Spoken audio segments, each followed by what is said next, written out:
എന്തെന്നറിയുമോ? അന്ന റസൂലുള്ളാഹി സ്വല്ലല്ലാഹു അലൈഹി വസല്ലം ഖാല ലിബഅദി അസ്ഹാബിഹി, നബി സ്വല്ലല്ലാഹു അലൈഹി വസല്ലം തങ്ങൾ അവിടുത്തെ സ്വഹാബത്തിൽ ചിലരെ വിളിച്ചിട്ട് ഉപദേശിക്കുകയാണ്. ഇഅമൽ ലിദുനിയാക ബിഖദരി മഖാമിക ഫീഹാ. നാല് കാര്യമാണ് ഈ ഹദീസിൽ പറയുന്നത്. അതിലാദ്യമായി പറയുന്നത് ഇഅമൽ ലിദുനിയാക ബിഖദരി മഖാമിക ഫീഹാ. നീ ദുനിയാവിലെ ജീവിതത്തിനു വേണ്ടി അധ്വാനിച്ചോ.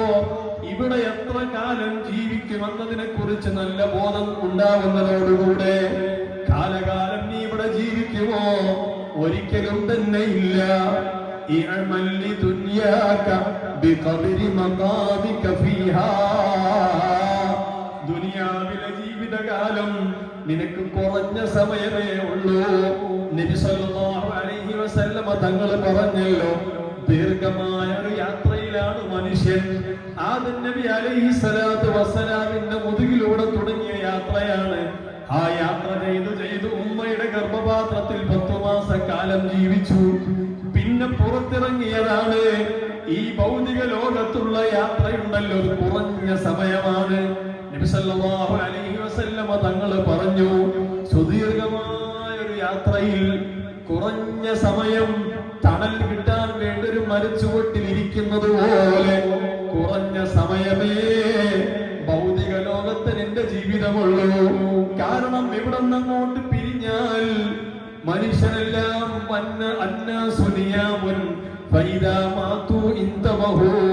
ഇവിടെ ഉറങ്ങിക്കിടക്കുന്ന കുറച്ച് സമയമേ ഉള്ളൂ. ഇനി മരിച്ചാൽ പിന്നെ അവനങ്ങോട്ട് ഒരുപാട് സുദീർഘമായി യാത്രയിലാണ്. ഖബറിൽ എത്ര കാലം കിടക്കേണ്ടി വരും? മഹ്ശറയിലെ ഒരു ദിവസത്തിന്റെ പരിധി എത്രയാണ്? ദൈർഘ്യം എത്രയാണ്? ആ ദിവസത്തെ കുറിച്ച് പറഞ്ഞത് എന്താണ്? പരിശുദ്ധ ഖുർആൻ പറഞ്ഞത് 50,000 ദിവസത്തെ ദൈർഘ്യമാണ് ഒരു ദിവസം.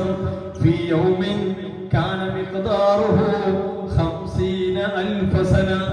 50,000 ദിവസത്തെ ദൈർഘ്യമുണ്ടല്ലോ ഒരൊറ്റ ദിവസത്തിന്. നമ്മുടെ ഈ ഭൗതിക ലോകത്തെ ജീവിതത്തിന്റെ എത്ര മടങ്ങാണ് ഇനി വരാനുള്ളത്? അതുകൊണ്ട് ഇതെല്ലാം ആലോചിക്കണം നമ്മൾ. ചെറിയ യാത്രയല്ല, കുറെ യാത്ര ചെയ്യാനുണ്ട്. ഇവിടെ കുറഞ്ഞ സമയമേ ഉള്ളൂ. അതുകൊണ്ടാണ് നബി സല്ലല്ലാഹു അലൈഹി വസല്ലം തങ്ങൾ പറഞ്ഞത്, എന്തൊരു അത്ഭുതമാണ് മനുഷ്യന്റെ കാര്യം, എന്തൊരു അത്ഭുതമാണ്. അജിബ്തു ലിമൻ ഐഖന ബിൽ മൗതി സുമ്മ ഹുവ യഫ്റഹ്. മരിക്കുമെന്ന് ഉറപ്പിച്ച മനുഷ്യൻ എങ്ങനെയാണ് സന്തോഷത്തോടെ ഇവിടെ ജീവിക്കുന്നത്? മരിക്കുമെന്ന ബോധം എന്തേ അവന് പിടികൂടാത്തത്?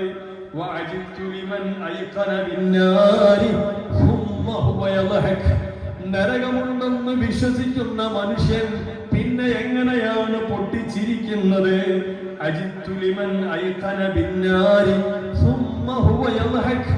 മരിക്കുമെന്നുറപ്പുണ്ട്, നരകമെന്നത് യാഥാർത്ഥ്യമാണെന്ന് ബോധമുണ്ട്, പിന്നെ ചിരിക്കാൻ എങ്ങനെയാണ് നമുക്ക് നേരം?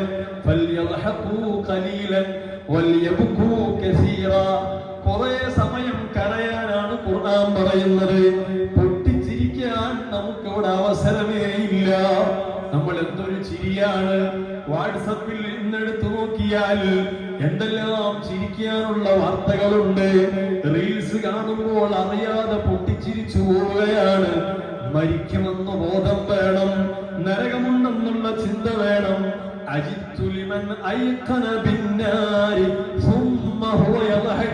എങ്ങനെയാണ് ഇവൻ ചിരിക്കുന്നത്?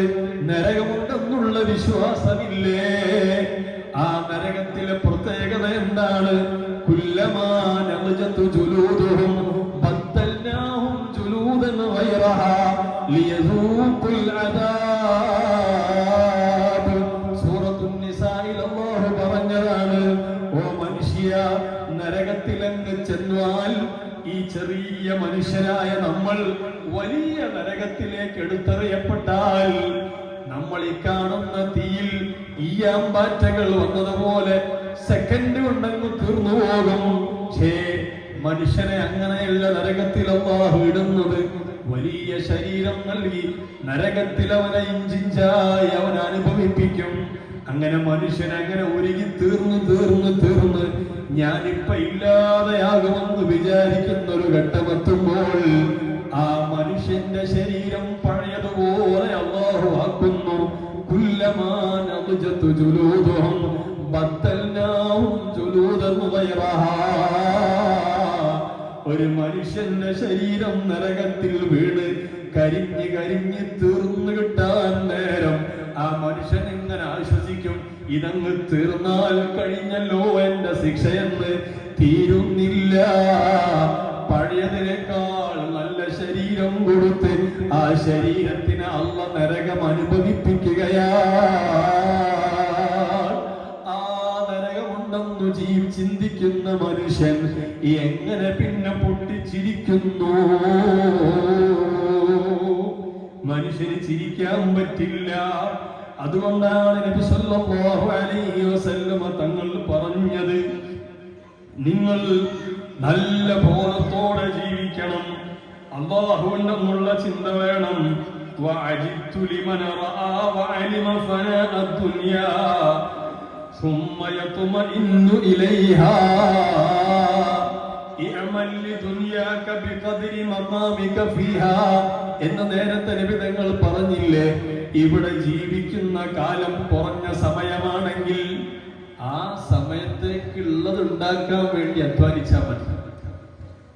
60 കൊല്ലം ജീവിക്കുന്ന ഒരു മനുഷ്യന് എത്ര സമയമാണ് അള്ളാഹുവിനെ ഇബാദത്ത് എടുക്കാൻ കിട്ടുക? അത് ആലോചിച്ചാൽ വളരെ കുറഞ്ഞ സമയമാണ്.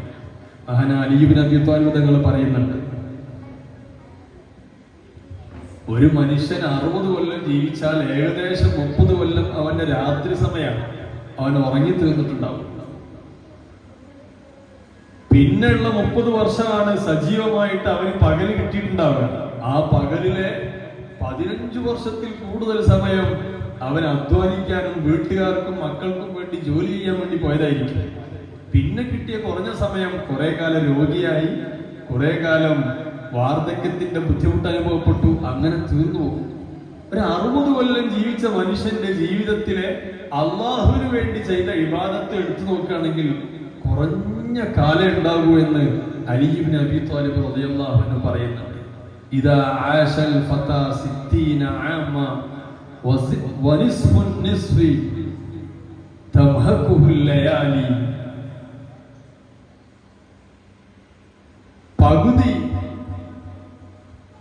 പകുതി സമയം രാത്രി കൊണ്ടുപോയിട്ടുണ്ടാവും. പിന്നെ പകുതിയുടെ പകുതി ഇങ്ങനെ അധ്വാനത്തിന് വേണ്ടി പോയി. അതിന്റെയും പകുതിയും കുറെയൊക്കെ രോഗമായിട്ടും അല്ലാതെയും പോയി. പിന്നെ കുറഞ്ഞ സമയം അള്ളാഹ്ക്ക് ഇബാദത്ത് എടുക്കാൻ നമുക്ക് സമയം കിട്ടിയിട്ടുണ്ടാവുള്ളൂ. പക്ഷെ നമ്മൾ ചിന്തിക്കുന്ന എന്താണ്? ഒരു ദിവസത്തെ തഹജ്ജുദ് നിസ്കരിച്ചപ്പോഴേക്ക് ഞാൻ എന്തൊക്കെയോ ചെയ്തു എന്നുള്ള വലിയൊരു ആത്മവിശ്വാസത്തിലാണ് നമ്മൾ. എന്നാലോ എത്ര സമയമാണ് നമ്മൾ ഭൗതികമായ ലോകത്ത് ജീവിക്കാനുള്ള എല്ലാ സംവിധാനങ്ങളും ഒരുക്കാൻ വേണ്ടി അധ്വാനിക്കുന്നത്? 24 മണിക്കൂർ കിട്ടിയ ഒരു മനുഷ്യന്റെ ജീവിതത്തിൽ 5 വഖത്ത് നിസ്കാരം കറക്റ്റ് സമയത്ത് നിസ്കരിക്കാൻ അവന് സമയം കിട്ടാറില്ല. പലപ്പോഴും തിരക്കുകൊണ്ട് പള്ളിയിൽ വരാൻ പറ്റിയില്ല എന്നാണ്. പരീക്ഷണമാണത്. പള്ളിയും നിസ്കാരവും എത്ര തന്നെ എന്ത് തന്നെ നമുക്ക് ലഭിച്ചാലും അത് മുടങ്ങിപ്പോവാൻ പാടില്ല. ഈ മാസം പ്രത്യേകിച്ച് റജബ് മാസമാണ്. നിസ്കാരത്തിന്റെ ആണ്ട് നടക്കുന്ന, വാർഷികം നടക്കുന്ന മാസമാണ് റജബ് മാസം. അതുകൊണ്ട് നിസ്കാരത്തിന്റെ കാര്യത്തിൽ ഒരു അഡ്ജസ്റ്റ്മെന്റ് ചെയ്യാൻ നമ്മൾ ആരും തന്നെ നിൽക്കാൻ പാടില്ല. കുട്ടികളെ ചെറുപ്പത്തിലേ നിസ്കാരം പഠിപ്പിക്കണം. മക്കൾ നന്നാകണമെന്ന് ആഗ്രഹിക്കുന്നവരുണ്ടെങ്കിൽ അവരോട് സൂറത്ത് അങ്കബൂത്ത് പറയുന്നത് അവരെ നിസ്കാരം പഠിപ്പിക്കണം എന്നാണ്.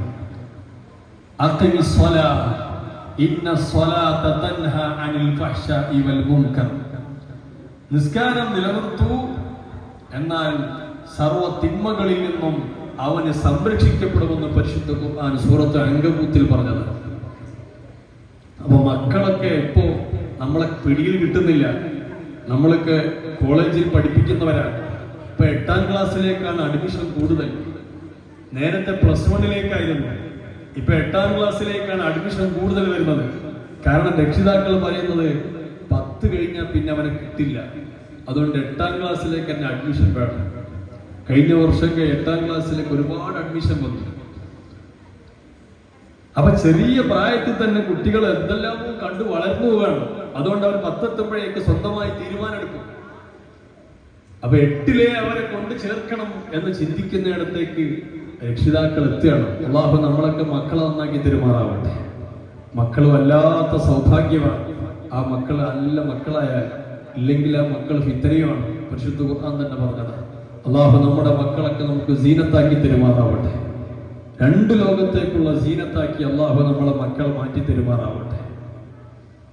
മക്കളെ നമ്മൾ ഇൽമിന്റെ വഴിയിലേക്ക് പറഞ്ഞു വിടണം. എന്നത് കഴിഞ്ഞ് തൊട്ടുടനെ പറഞ്ഞത്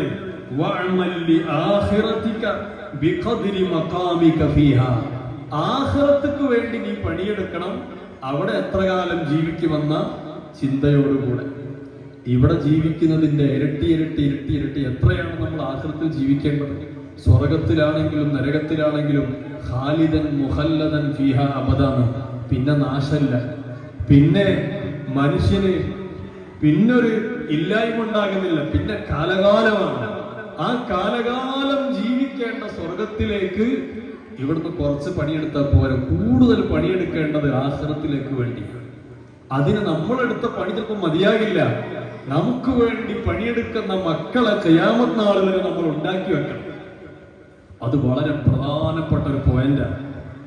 നമ്മൾ ചിലരൊക്കെ ഇപ്പോ ഈ വയതിന് ഉമ്മമാരൊക്കെ വരും, നല്ല പർദ്ദയും മുഖമക്കനയും ബുർഖയും എല്ലാം ധരിച്ചു വരും.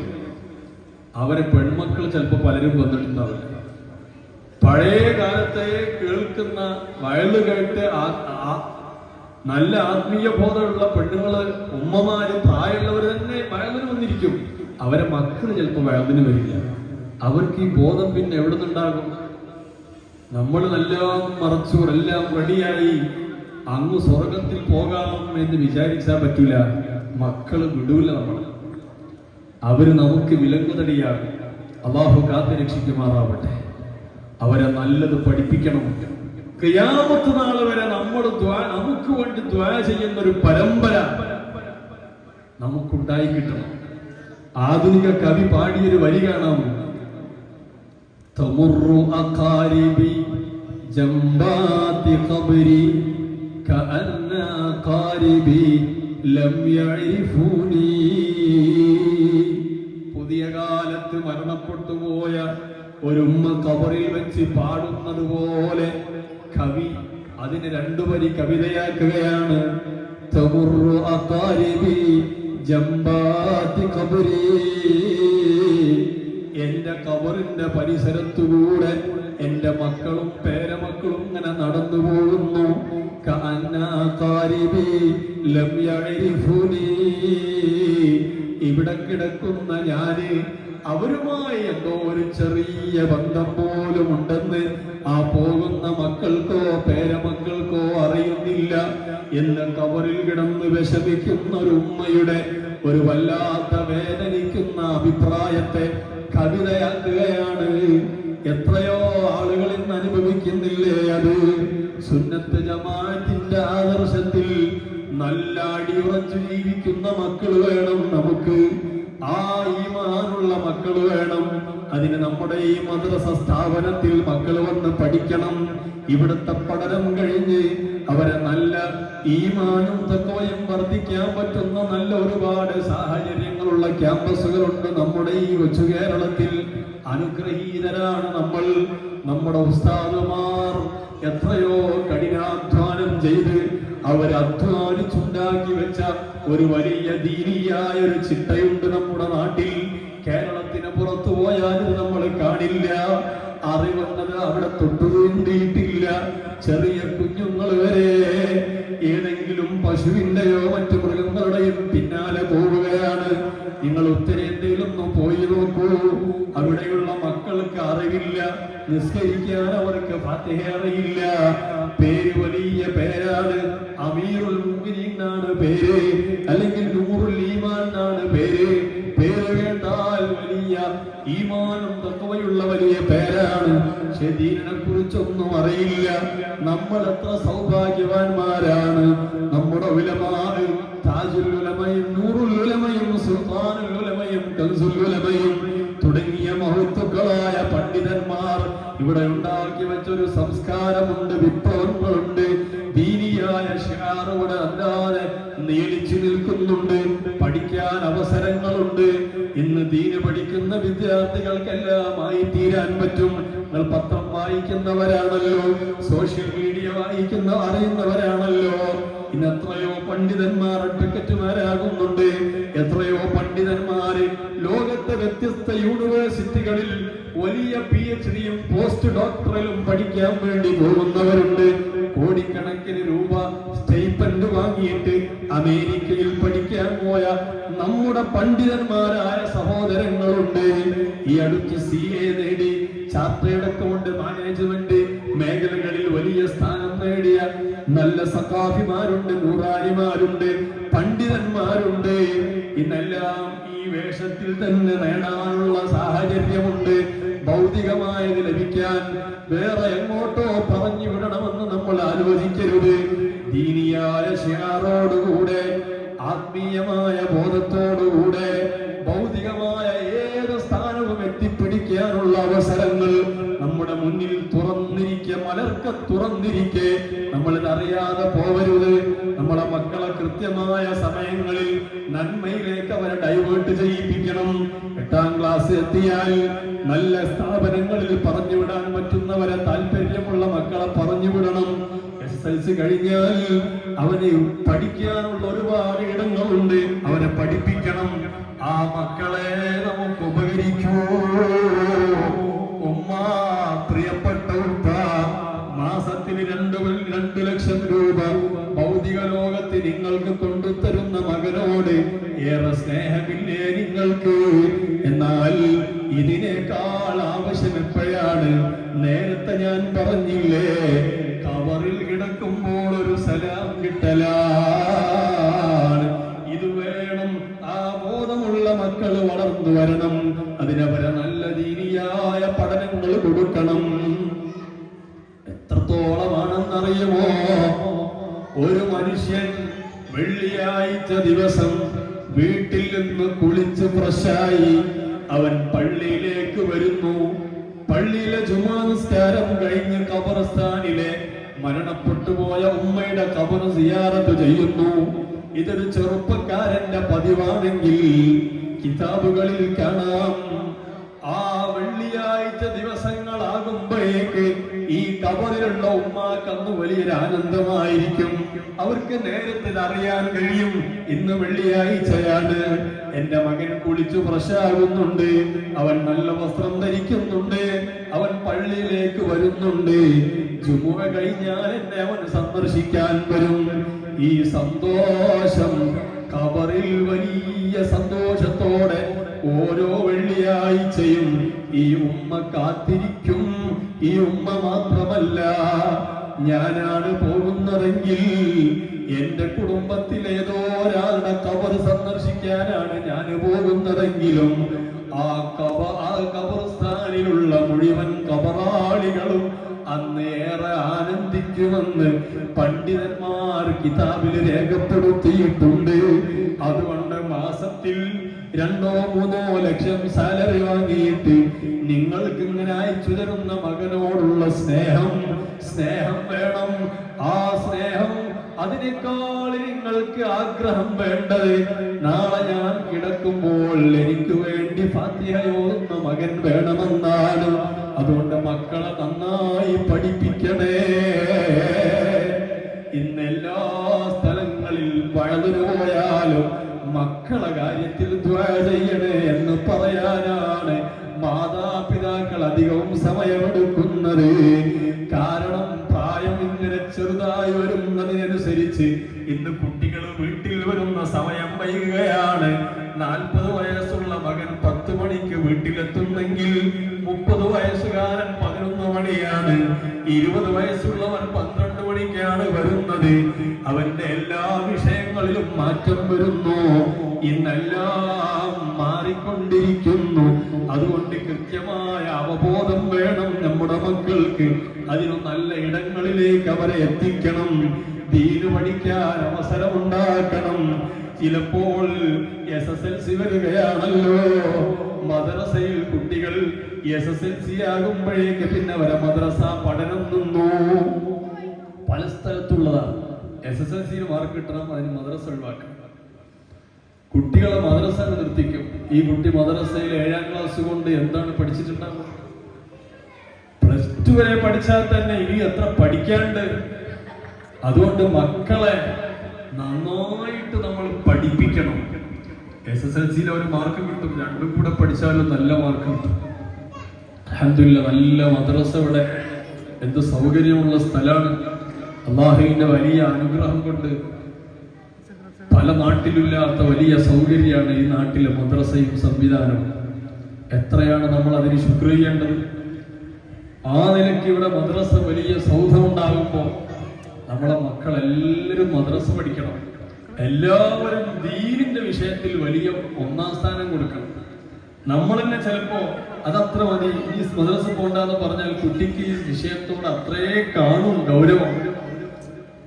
അതുകൊണ്ട് നമ്മൾ അവരെ നന്നാക്കി എടുക്കണം. എല്ലാ വിഷയത്തിലും അങ്ങനെ തന്നെയാണ്.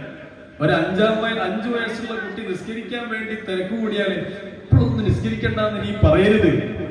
അങ്ങനെ പറഞ്ഞാൽ ആ കുട്ടിക്ക് നിസ്കാരത്തിനോടുള്ളൊരു അകൽച്ച വന്നു തുടങ്ങും. ചെറിയ പ്രായത്തിൽ അവൻ നിസ്കരിക്കുകയാണെങ്കിൽ നിസ്കരിക്കാനുള്ള സംവിധാനം കൊടുക്കണം. ഞാൻ നേരത്തെ പറഞ്ഞല്ലോ, നമ്മുടെ റയീസുൽ ഉലമ സുലൈമാൻ ഉസ്താദ് അവരുടെ പേരക്കുട്ടിക്ക് 7 വയസ്സായപ്പോ വലിയാപ്പ അവിടെ ചെല്ലുകയാണ്. എങ്ങനെ? കേക്ക് വെച്ച് ചെല്ലില്ല. നമ്മളിപ്പോ 7 വയസ്സായാലും ബർത്ത്ഡേ ആഘോഷിക്കാൻ ആ കുട്ടിന്റെ പേര് എല്ലാ ഭാഷയിലും എഴുതിയിട്ട് അത് മുറിച്ചിട്ട് അതിന്റെ ഒരു പീസ് അവന്റെ തൊള്ളയിൽ കൊള്ളാത്ത അത്ര വെളിപ്പെടുത്തി ഒന്നായിട്ട് നമ്മൾ തള്ളി കയറ്റിയിട്ട് ഹാപ്പി ബർത്ത്ഡേ എന്ന് ആഘോഷിക്കാൻ സുലൈമാൻ ഉസ്താദ് അതല്ല ചെയ്തത്. 7 വയസ്സായപ്പോ വലിയാപ്പ പേരക്കുട്ടിയെ കാണാൻ വേണ്ടി ചെല്ലുകയാണ്. എങ്ങനെയാ ചെല്ലുന്നത്? കയ്യിൽ ഒരു പൊതിയുണ്ട്. ആ പൊതിയില് ഒരു പുത്തൻ മുസല്ല, ഒരു നിസ്കാരക്കുപ്പായ, ഒരു തസ്ബീഹ് മാല, ഇതെല്ലാം കൊടുത്തിട്ട് വല്യാപ്പയുടെ ഉപദേശം, 7 വയസ്സായി, നിസ്കരിക്കാനുള്ള ടൈമായി, ഇത് നിനക്കുള്ളതാണ്. അതുകൊണ്ട് പുതിയതായിട്ട് കിട്ടിയപ്പോ കുട്ടിക്ക് നിസ്കരിക്കാൻ തോന്നും. നിങ്ങൾ അങ്ങനെ പ്രാക്ടീസ് ചെയ്തു. കുട്ടികൾക്ക് പുതിയത് കിട്ടിയാൽ ആവേശമായിരിക്കും. പിന്നെ വാങ്ങ് കൊടുക്കുമ്പോ പറയും, ഉമ്മ വാങ്ങ് കൊടുത്തു, നിസ്കരിക്കല്ലേ? കാരണം ഈ പുതിയ മുസല്ലയെ നിസ്കരിക്കാനുള്ള പുതിയുണ്ടാണ്. അപ്പൊ പരിശീലനങ്ങൾ നമുക്ക് എങ്ങനെയെങ്കിലും കൊടുക്കാൻ പറ്റുമോ ആ രീതിയിലൊക്കെ കൊടുക്കണം. വലിയ മാതൃകകൾ നമ്മുടെ ഉസ്താദുമാരിൽ നമുക്കുണ്ട്. അതുകൊണ്ട് ഞാൻ പറഞ്ഞത്, ആഖിറത്തിലേക്ക് വേണ്ടി നീ പണിയെടുക്കുമ്പോ ഖദരി മഖാമിക ഫീഹ, അവിടെ എത്ര നാള് നിൽക്കണം എന്ന് ആലോചിച്ച് പണിയെടുത്തോ. നമ്മൾ പണിയെടുത്താലൊന്നും ആഖിറത്തിലേക്കുള്ളത് മതിയാവില്ല. അതിന് നല്ലൊരു പരമ്പര ഖിയാമത്ത് നാൾ വരെ ഉണ്ടാകണം. ഒരൊറ്റ കണ്ണിയും വിദഗ്ധത്തിലേക്ക് പോകുന്ന ഒരൊറ്റ മക്കൾ നമ്മളെ പരമ്പരയിൽ ഉണ്ടാവരുത്. അല്ലാഹു കാത്തിരക്ഷിക്കുമാറാവട്ടെ. നമ്മൾ ഓർക്കുന്ന നല്ല പരമ്പര ഖിയാമത്ത് നാൾ വരെ ഉണ്ടാകണം. അതിന് നല്ല ദീനീ ബോധം നമുക്ക് വേണം. ആ ബോധം ഉണ്ടാകാൻ വേണ്ടി നമ്മൾ ചെയ്യേണ്ടത്, ഒന്ന്, മക്കളെ എപ്പോഴും ഇതിനൊക്കെ വേണ്ടി സജീവമാക്കുക. ഇങ്ങനെയുള്ള പരിപാടികൾ വരുമ്പോൾ അവരെ ഇതിൽ പങ്കെടുപ്പിക്കുക.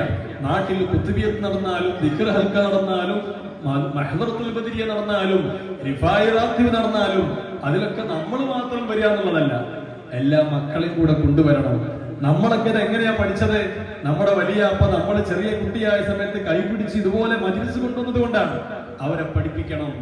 രണ്ടാമത് നമ്മൾ ചെയ്യേണ്ടത്, എല്ലാ സ്വകാര്യമായ പ്രാർത്ഥനകളിലും മക്കൾ നന്നാകാൻ വേണ്ടി ദുആ ചെയ്യണം. ഖുർആൻ പഠിപ്പിച്ചൊരു ദുആ ഉണ്ട്, കാണാതെ അറിയാത്തവരുണ്ടാകില്ല. ആ ദുആ നമ്മുടെ സ്വകാര്യമായ പ്രാർത്ഥനകളിൽ വേണം.